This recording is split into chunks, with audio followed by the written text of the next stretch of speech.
Welcome, everybody. I'm Dr. Steve Rasner, and guess what? Finally, we have another episode of the Lion-Hearted Dental Podcast.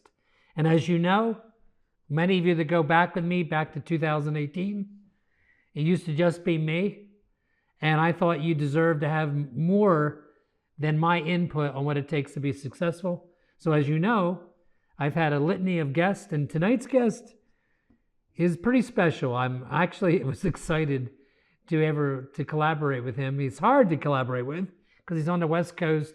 He's very busy, and you know when you do the West Coast thing and line up our time. So guess what? Today worked perfectly because it's my birthday, and I'm off. And so, welcome, my friend, my guest. I'm an admirer of yours, Dr. Ziv Simon. How are you, my Thank you, friend? Steve. I'm doing great. Thank you for having me. And first of all, happy birthday. Thank you. May you have a great day and a great, future, health and happiness. The most important thing. And keep doing those amazing things you're doing for the profession and for your students. Yeah, you know what's funny about that when you say that to me, like continue to do things and maintain your health.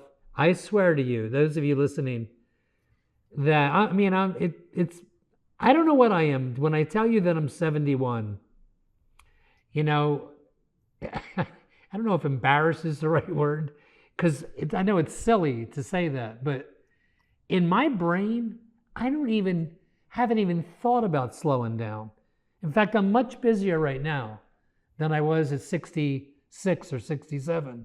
And I have so many things that I want to do. I mean, last year I had my first business course in 20 years, and that was a whole different road for me to go down. We held it at a 5-star hotel in Philadelphia called the Rittenhouse Hotel. And I'm doing it again, by the way, in 2026. I'm skipping 2025.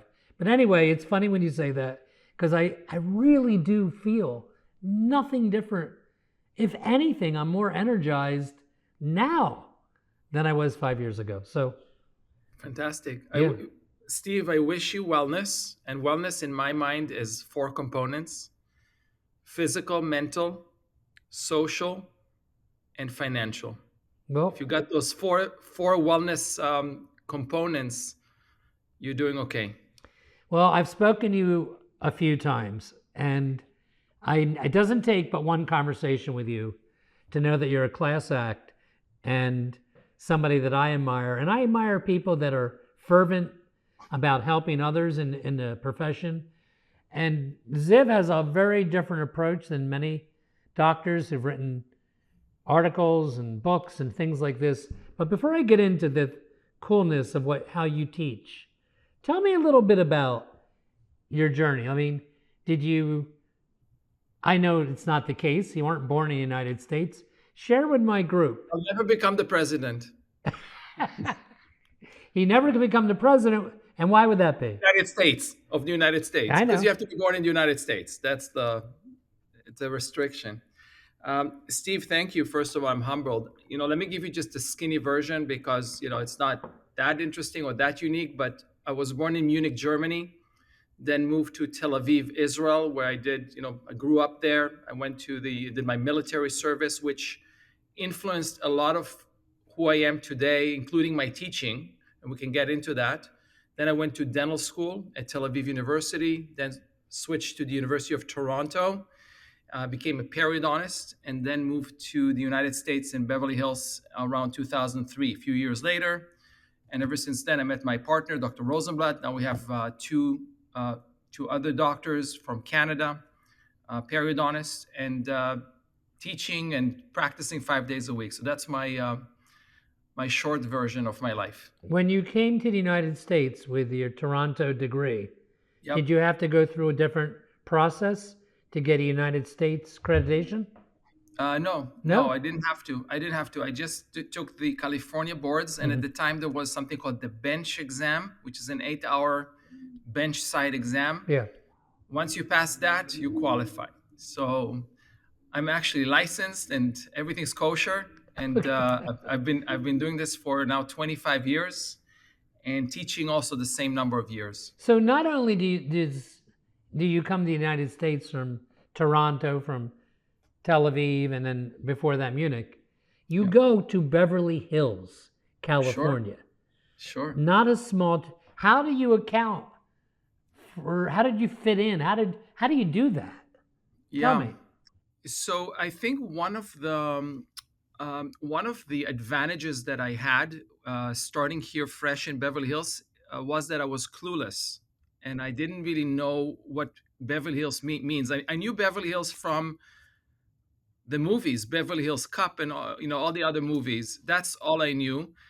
I didn't know that I was going into the lion's den, like a jungle where t- tremendous competition. And I didn't know much. I didn't know that I'm not supposed to make it. Actually, the doctors that I spoke with before I moved in, they said, don't even bother because there are so many there.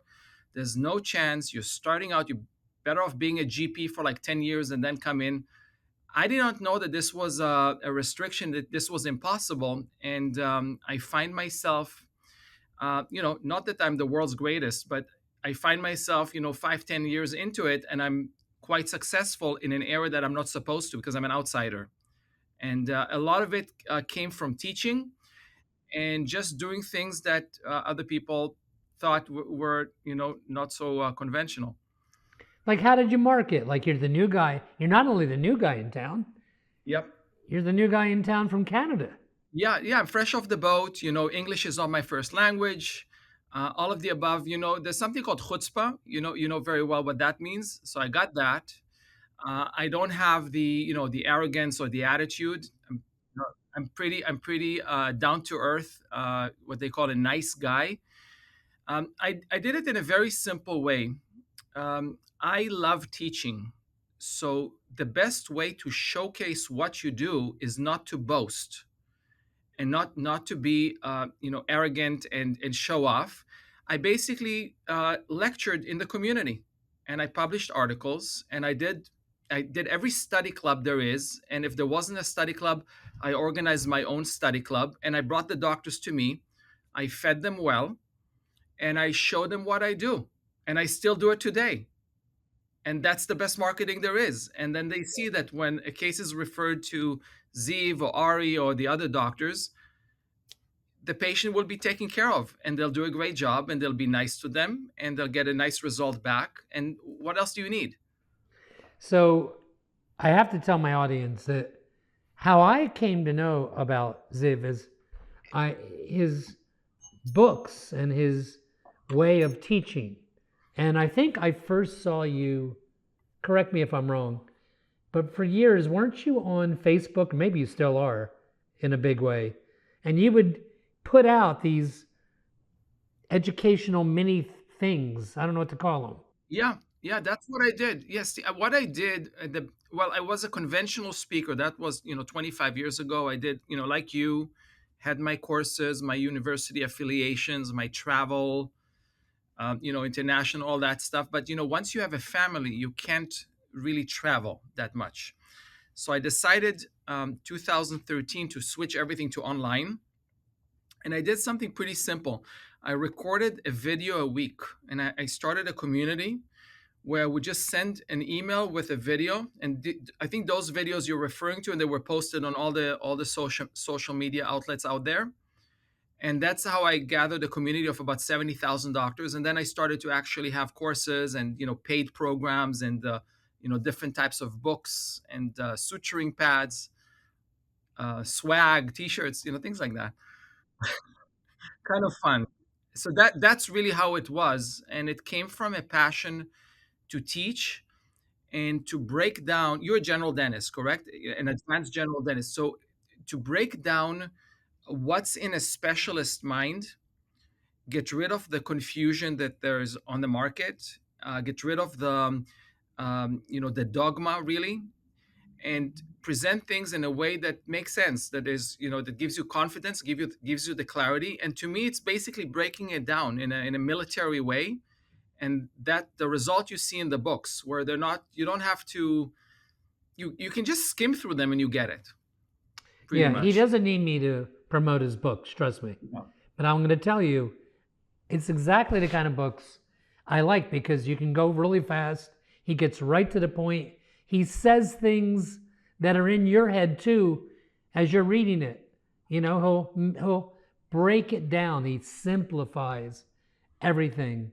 And from a specialist point of view, I like that. I need that. You know what's Thank you. interesting, Ziv? I Tell was me. a guest of a podcast this past weekend, and I reiterated a thought that I've always thought about, but it's not spoken about in dentistry. And it's interesting that you and I are doing this right now because you're going to get this. And that is this. If if I was a primary care physician and Ziv was a primary care, no, um, a plastic surgeon in medicine, and it's an interesting thing, by the way. There's a article that was written in 2012 called "The $1 Million Mistake," and that article is about becoming a doctor, physician. That they put so much time and money into such a noble profession, but they're so often saddled with miserable notes and amount of patients they have to see each day. And they're very undercompensated, in my opinion, as well. Totally. So here's the thing. If you were to be a primary care physician, do you know how long it takes to become a plastic surgeon or an orthopedic surgeon or whatever? It's 7 more years. 7. When you're already a permitted and accredited physician. Well, guess what? This is the unspoken gift of dentistry. The unspoken gift is that there are no limits to what you can do. My first program I ever took, Ziv, was a 3-year program in 1985 to 88 at the University of Pennsylvania in perio. Now, they weren't training GPs to become a periodontist. They were training us as thoroughly as they could that we could end up doing a multitude of periodontal procedures. And prior to that, there were not a lot of, remember, this is 1985, and there weren't a lot of courses. And to be honest with you, the periodontal community in Philadelphia wasn't very happy about it. And I get it. I do. I didn't even understand why and these were big time periodontists. I'm talking about guys like Jay Siebert and Walter Cohen and people like this, big names that would, and if you were a local guy like I was and brought a patient, you got to do surgeries once a month at the school. So continuums have become a giant thing in dentistry. And it could be an ortho, it could be an endo. The point is you could be trained as a GP and become amazingly proficient in a number of what used to be considered just for specialists, just for orthodontists, just for endodontists. And we all know that's just not the story anymore. And you're part of that. Yeah, And how I you agree. teach. I agree, Steve. You know what happens? Education, or let's call it knowledge, should be democratized. We should all be able to acquire the knowledge and the techniques and perform them. But when you perform them as a GP, you should not be performing them at a subpar level. You should be performing them at the level of the specialist. And this is how the education, that's how I see education. So what happens when I started, again, going back to being fresh off the boat and a little bit clueless about how things work in the world. When I started my courses, my first course was aesthetic periodontal surgery for the GP or for GPs. Okay, that was the course. And I was giving it at USC, and it was a tremendous success, as you can imagine. The courses were sold out, and they were very affordable. Who was against them? You can imagine. The periodontal community was against them, so I was not like, very loved. But I don't need that love. I got my wife, I got my parents, but I and the love of the GPs that I work with. Because when you give somebody a gift, not a you know, you can give somebody a monetary gift, but if you give somebody the gift of knowledge, where they can take that knowledge and they can help thousands of patients, they can build their practices and their production, and also feel the fulfillment that you and I feel when we do a great procedure. That's an amazing gift, and that was behind the courses that I've given and I'm still giving. But things have changed because now you don't. There are no more secrets out there. All you need is find a mentor, find somebody who shares knowledge with transparency and with generosity, hopefully, and you can do it at the same level. And you just have to follow the recipes. So when did that start happening? You mean you're practicing in early 2000 in Beverly Yeah. Hills? That was a big challenge. Yeah. How, when did you start getting into the teaching part? Teaching right away. I was teaching in dental school. I was a student teacher. I was teaching. Not that I knew much, but I was within my capacity with slides and with whatever beginning stages of PowerPoint. I was already teaching because I just enjoy that. I just like That's sharing, and it's amazing. it's an enjoyable thing. So now I have a you know my, I have more impact when you start lecturing to 10, 20, 30, 100 people, 500 people. Online is thousands of people.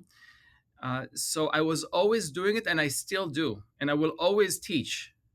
I will always teach. It was not a profitable endeavor initially, because when you go to whatever Sydney and you leave your practice for a week, well, you're going to lose money on that. Even if they pay you a big chunk of honorarium, it's actually not worth it. You know how private practice is. But I still did that, and that's why I switched to online. So I teaching, that's in my blood. So it's interesting that we didn't rehearse any of this, by the way, and I think you probably can tell that. I don't even know what form of teaching you presently do. Do you do? I know about your books because I bought them all, and I did buy them because they're worth it. I like them. But what do you? How do you teach now? Is it all online or how is it? Yeah, mostly online. It's mostly online. I have local lectures for my own study clubs, and if I get an invitation that is local, I'll take it. I mean, local, I mean up to San Diego. I'll take a drive there. But I keep it local here, but it's mostly online. So I have a monthly webinar, which is completely free for the community, where I share knowledge for about an hour or two about a certain topic. Then I typically open a registration to a certain course that I'm given, whatever the topic would be: soft tissue, suturing, extractions, etc. And it's mostly online. That's all. So it's very easy to find me on the different social medias. Awesome. It's interesting when you're talking to me right now because I can tell by speaking with you how important, it's obvious, family is to you and your children and that type of time. How I'm interested, like, how do you put that all together? Like, there's people out there right now, our colleagues, that are just Yeah, drowning in chaos of just being a yeah, dentist. How yeah, did you do that? yeah. Because No, you're a first teach, of all, you have a no, practice. Go. yeah, I do. Yeah, so I have a system. I have multiple systems, but I just live with the chaos. I have that chaos in my life, the personal chaos. I had the practice. I'm a practice owner. It's one of the biggest practices in Beverly Hills. So there's a lot going on here with 20 employees. And I have my teaching endeavor, which is a separate company. Uh, Without getting too much into all the systems, but the simplest thing is it's all going to get done.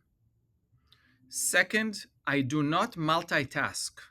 I do not multitask. Multitasking is a dangerous thing.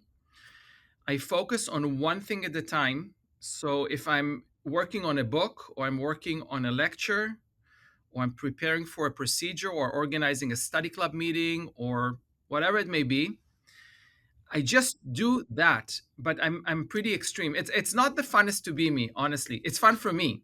But it's not something I suggest to everybody. There's times of nervous potential nervous breakdowns, and there's a lot of money at stake. There's a lot of energy at stake. But I focus on one thing at a time, and I go extreme. So I could sit, for example, the book that I sent you, which I sent you, The Perfect Pull. I sent you this one, right? Okay. So this one, for example, I'm going to be extreme on writing this through recording. So I have a system where I drive probably an hour and a half a day. I record everything on a special recorder that gets transcribed, and that's my time to be productive. If I'm going to work on, did I send you the recipe book? Did I send you this one? Okay, I'm going to send this to you. You're going to love this because you teach extractions. This is a recipe for extraction protocols for every tooth in the mouth in every scenario. Because for general dentists that are just graduating, or even in the first 10, 15 years in practice, extractions are overwhelming. And it looks like, oh my God, it's like, I'm never going to master this. And then the point of this recipe book is that the number of teeth that you are going to be extracting is finite. I know we have 32 teeth, right? However, we actually only have 16 because it's just mirror imaged. And, we have two, three of each, right? So, like first or second premolar, kind of the same thing, variation of anatomy on an upper premolar, obviously. And then each tooth can appear in finite number of scenarios. It can be intact, it can be broken down, it could be just a root tip. So each scenario in this book, and I'm going to send this to you when we're done here, each scenario has the exact tools, exact protocol, plan A, plan B, plan C. And that kind of breaks it down. And people love that because everybody likes a recipe. Like when you cook, I don't know if you cook, you got to follow a recipe. If you don't follow that recipe, it's not going to come out great. Well, again, That's you what I guys can always. tell this wasn't rehearsed because I'm not even sure Dr. Simon knows that I guess you do, but I have a live surgical institute. So I went to our state board, which by the way is very intimidating. Sure. Even if you're just going to ask, I like to have a course, it feels like you're in trouble. Even though you're just not in trouble. You're going to the board and saying, I want to hold a course in my office and I want the permission of you to allow guys from other states with licenses in that state, but not New Jersey, to participate. So that's what we do. And one of the courses, ironically, is called the Atraumatic Extraction course, right? And so one of the things I do, you just made me think of this, is I tell them the very first thing you do is you strategize. Like, what is this version, as you just said it? What version of the first molar are you getting? Has it had root canal? Does it have long roots? Is there dense bone? Is there an infection? Right? Is there a crown on it that I want you to take off before you do anything? Because I don't want you to have metal in your flap, et cetera, et cetera, et cetera. So yes, it's a good book for me to have this recipe. Yeah, I'll send it to you. I love it, and it's so cute. It's color coded, and I mean, you just skim through it. I mean, because you're very savvy in extraction. We also have wisdom tooth in here, which is not my expertise. I don't do them, I don't even but teach them for yeah, that. you Yeah. just skim through this book and like, you know what? I want that. I get it. So this is something I'm going to put in the mail when we're done Okay, here. good, cool. So where do you learn? I mean, what do you do to branch off? And Great question. Great question. So I go through. Well, I went through all the teachings, the conventional teachings, the Kois and all the surgical masters out there. I go through periods of time where I'm focusing on one thing at a time. Let's say in 2010, I made a decision that all my implants will be guided, every single one of them. And that was 2010 was not the year to start that because it was not a good year because you back then the economy was sucked. We needed, you needed to buy a CT scan and all that. But I made that. So I went all in and I acquired everything I could learn. And I gathered mostly from people that have been doing this already. Then I went into socket shielding and I went pretty deep to learn what do people do with socket shielding. And I started in 2012. And then I learned. I mean, this is not something people laugh at you or used to laugh at you when you talked about socket shielding. So 10 years later, we're teaching something called the anti-collapse extraction technique, and we have courses on that. For example, now again, a lot of projects like that. The anti-collapse Extraction technique. No, I It's don't. the basically socket shielding dumbed down, for dummies. Not the dentists are dummies. Dentists are very intelligent individuals. But every person, even myself, when somebody overwhelms me with information, whether it be medical or financial, I'm like, hold on, you're not being clear. Let's break things down and explain this to me like I'm a first grade, first year dental student. So, for example, now I'm into wellness. I'm into wellness, period. I mean, I'm incorporating this in my practice: genetic testing, biome testing, metabolic testing. I want to learn this because I feel like this is part of the equation. So I'm going all in with that. So that's how I go kind of maniacal on one topic at the time, because you can't learn everything and I can't be at the level of everybody else. And you don't have to be. You don't have to be like a Leonardo da Vinci. You don't. There's very few.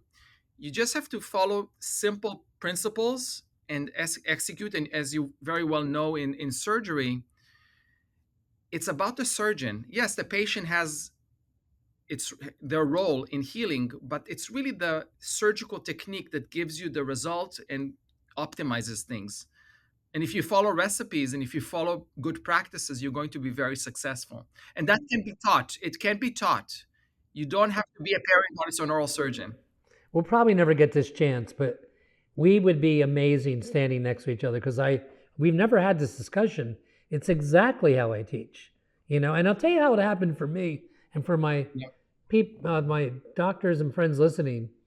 The reason I ended up in this actual, like my strength, my institute's about surgery. So it's either atraumatic extractions, it's grafting, like what do you put in the hole that's remaining? And Yep. part of that depends on what that hole looks like. If it's got all the walls of bone that it had before, that's a little different than if you're missing a wall, right? Yep. But the reason I got into that is I was out on the road talking about practice management. How do you get to be successful? How do you lead as a team? Because you can't do this level of elite success without a team. So how do you do that? And I would talk about that. I would talk about hiring, talk about advertising, I talk about what that new patient experience should feel like for case acceptance. But I always said that clinical excellence would take you further than any practice management gem that I could give you. And when I thought about it, it was the quickest road for our colleagues, in my opinion, to reach high levels of success would be to get a sedation license, and I mean an oral and enteral sedation license. Because if you do that, it brings in so many people. You can never ever estimate this. It's authentic, it's real. When you have a sedation permit and you market that, so guess what? Those people that come in for the sedation, they need their teeth removed. And it kills the vibe. It kills it if you send them to somebody else. So that's why we started teaching how to take teeth out, right? And then that led to other things. But anyway, I got off this subject, but it's interesting. I love that approach that you have. We've all seen it, right? In bookstores, something for dummies. Not that Ziv or I think our colleagues are dummies. It's just a very comfortable way to learn. Yeah, Steve, there's a lot of, again, I'm not claiming to be the world's greatest educator. There's a lot of fluff out there. There's a lot of fluff. So you and I go to conferences like you, and you can sit in a lecture for 2, 3 hours, and really the whole thing could have been summarized in 15 minutes. Why do I need to spend 3 hours listening to this? Beautiful slides, beautiful words. I want the bottom line. So here's the thing. As an educator, I know very well it's way easier to give a 5 hour lecture. I'm just going to blabber around and just, talk about stuff and hear myself talk. Nobody cares. Nobody cares about Ziv. Everybody cares about themselves, and they want to know what pearls can I get from this And speaker use on Monday. and use on Monday. Exactly. Implement right away. And you want to get the transparency, make sure this person is genuine. They could have all the accolades and all the academic degrees, but is this a real person, or is this somebody who's just showing us success cases? So, and I up until today, it's very rare for me to sit in a lecture and say, wow, this guy really nailed it and he gave me just what I need. It's pretty rare. And when I do, it's rare. I mean, there's very good educators out there, don't misunderstand me, but to get what you need right away, it's almost not popular. Like, you need to give all this huge introductions. So my goal when I teach, I don't want anybody. First of all, I like to please. That's my personality. I like to please everybody. Okay, not at my own expense, but I like people to benefit from knowing me, from interacting with me, whether it's a dentist or a friend. I want to be somebody who's like, yeah, I want to be his friend. I want to be next to this guy because he's going places. And one of those ways,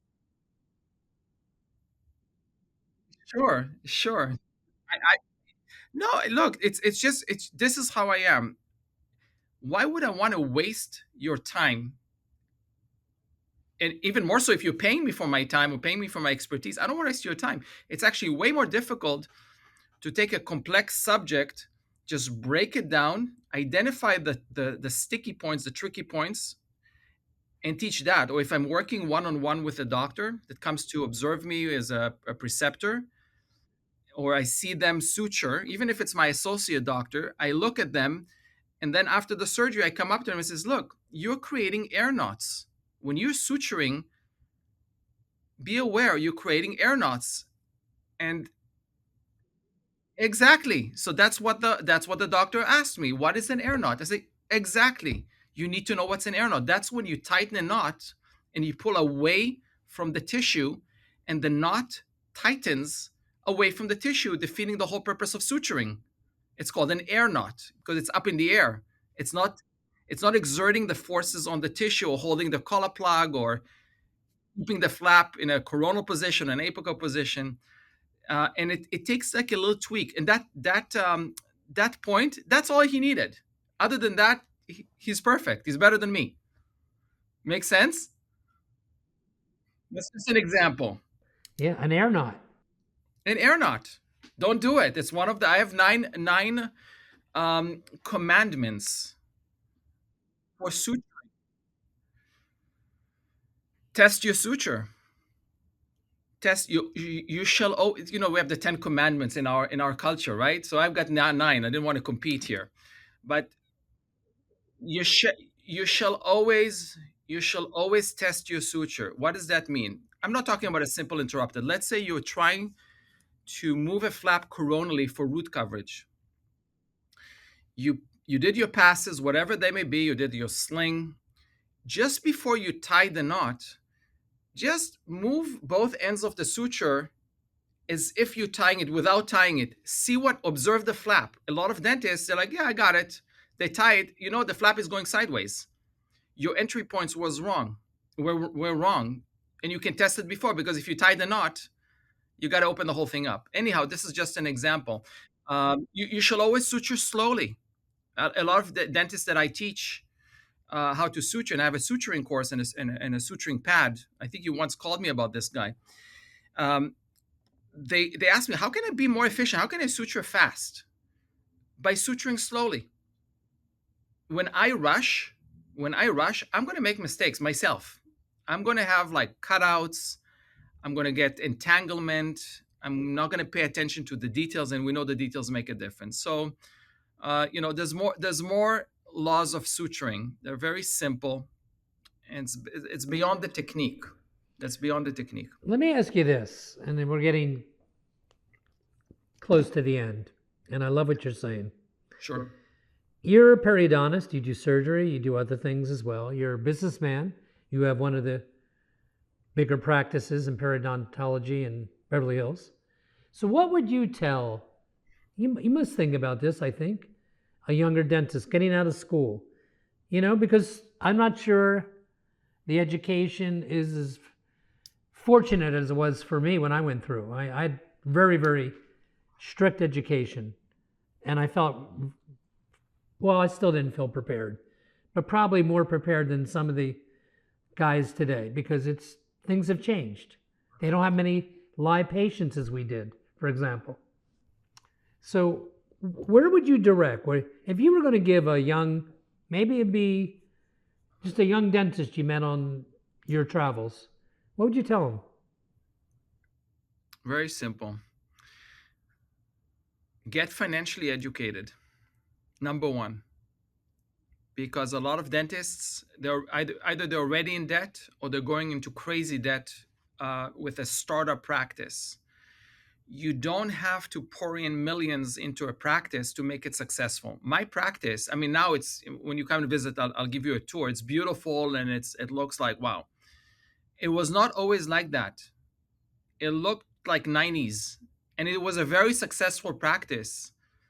To the point where I remodeled my practice and I put all this money in to make it look like, like the reputation. Dentists say, we actually don't, not dentists, the patients said, we don't really care about how your practice looked like. I mean, we figured your practice is pretty ugly, but we came for the doctors. We came for the treatment. It didn't really matter. So my advice to a young dentist, don't get like $2 million in loans and build this oasis of a practice. That's not going to make the difference. If you can, find an older guy or gal that is slowing down, become their associate and buy them out. I know it's the old school that I did. That's how I did it. And my partner Ari is still with me after 20 something years, and he's still practicing at 77 years old. And I got new. Oh my God, really? Yeah. I love that. I'm giving you hope. I got two new periodontists that are here that they're fantabulous. I'm sorry. Yes, and he's doing very well, and he's very sharp like you, and he's doing beautiful surgeries. He actually did my own implant. Okay, why not? So that's one. Second, stay focused on the right things. On the right things, we have a tendency to buy that kind of ties into financial, to buy new toys, buy that $100,000 laser, and I got that laser. Okay, but it's working for me. But don't just buy it to bill for laser SRPs. That's not going to make the difference. So the most important thing that you have going for you is your name, your reputation. That's where you want to focus. You want to stay focused on building your reputation, doing great treatment, and the extra stuff you do with the patient, the extra stuff, the phone call after the surgery, speaking to this nice old lady and giving her some extra of your time and asking those questions about her husband or her grandchildren. I know this is like No, very it's basic. true. It's Most called, dentists don't do this, and this makes the whole difference. yeah. And lastly, you want to portray yourself. I mentioned already the warmth and the social aspect of our profession, but you always want to portray yourself, no matter if you're like 1 year out of dental school or 20 years or 30 years or about to retire, as competent. The way you speak, the way you look. I mean, I have this thing here, okay? This is to remove like hair and lint before I work. I mean, why do I need this? It's just on my desk because I think that even It's a lint brush. a lint brush, even a piece of hair from my cat, I think it will make me less competent. Or if I don't shave in the morning, it's going to make you less competent. If your speech or your communication is not clear and confusing, you don't sound competent.